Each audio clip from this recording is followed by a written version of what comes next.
Hi, everyone. Welcome to another story from our channel. I'm the narrator. So let me get right to it. It had been a hectic day. I worked in a hospital, working the night shift. By the time I got home, it was well past 8 a.m. Although I live far from my parents, I call them often, and they worry a lot about my schedule and my safety. They've even gone as far as to ask me to move closer to them.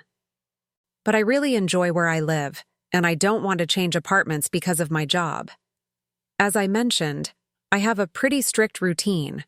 I love to run in the mornings, and I get ready for work afterward. I make breakfast for myself and my husband, who also works in the hospital. I pack his lunch and mine, and then we kiss each other goodbye and go to work. At least that's how it normally goes. Today, I found out that I was scheduled to work overtime.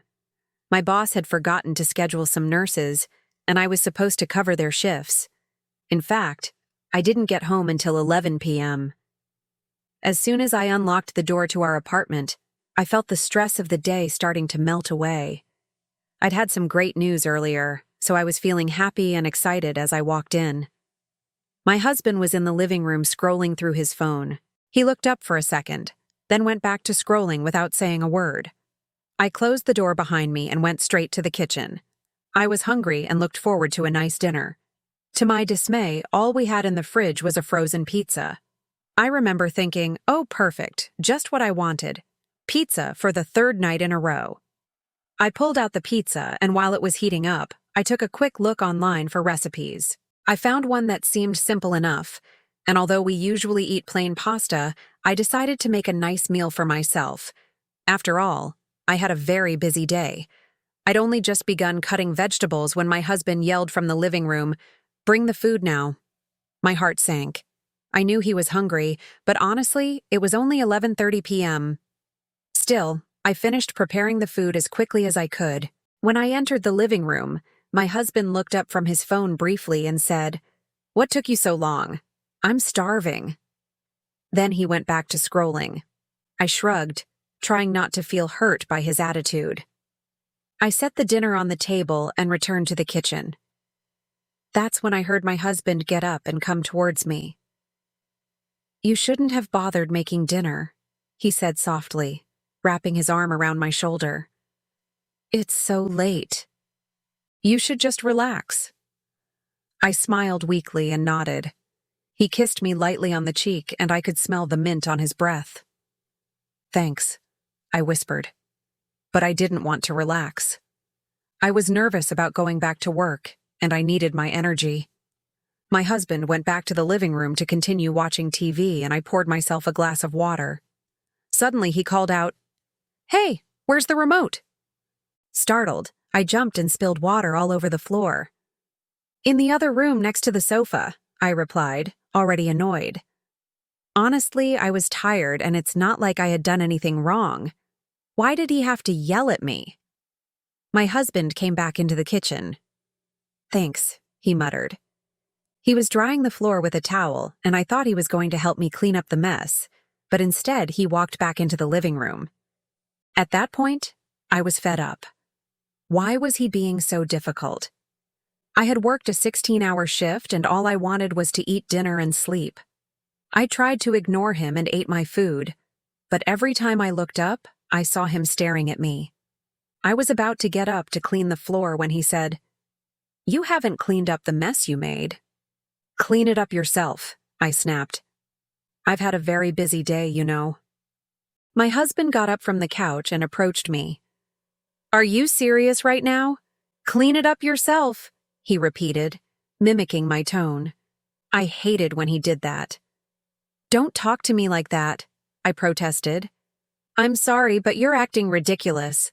I have work tomorrow. I can't keep cleaning up at this hour." He shook his head and stormed out of the room. I sighed.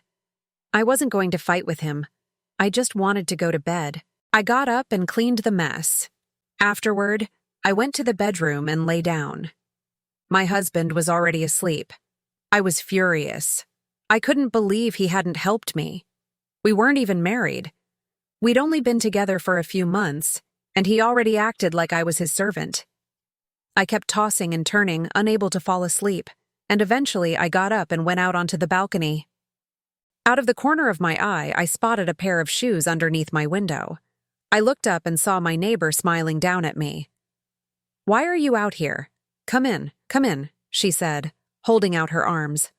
I hesitated. "It's late. You must be tired."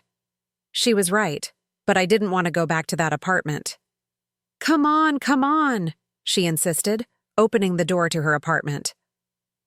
I went in and sat down. Her apartment was cozy. "Do you want some tea? Some cookies?" "Thank you, but I'm fine.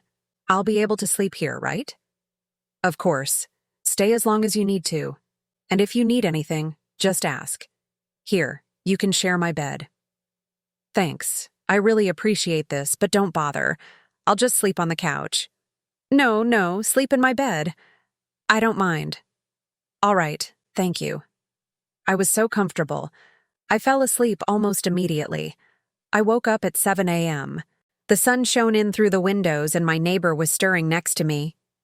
"Wake up. Are you all right?" "I'm fine. Thanks for letting me spend the night here. I feel so much better today than I did last night." She smiled and squeezed my shoulder.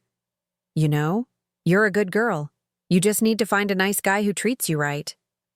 "I don't have anyone like that in my life." She laughed and said, "Oh, I bet you do. Just open your eyes and look around." Before I left her apartment, she handed me a box. "Here, take these cookies. I made them myself." "They look delicious, but I can't accept them. I'm sorry." "Nonsense. I insist. Besides, I have plenty. Take them." When I arrived home, I knocked on the door. My husband opened it, and he didn't seem angry anymore. In fact, he looked a little sheepish. "Can we talk?" "Sure," he replied. I took a deep breath. "You know, I'm not asking you to do big things for me, but sometimes I just need your support, your love, and maybe a little help. You're my boyfriend, and I feel like I can't even talk to you sometimes." "You're right. I'm sorry. I've been stressed lately, and I guess I've been taking it out on you." "I'm sorry. I promise it won't happen again." I smiled and nodded. "I believe you. Let's forget about it." And we did.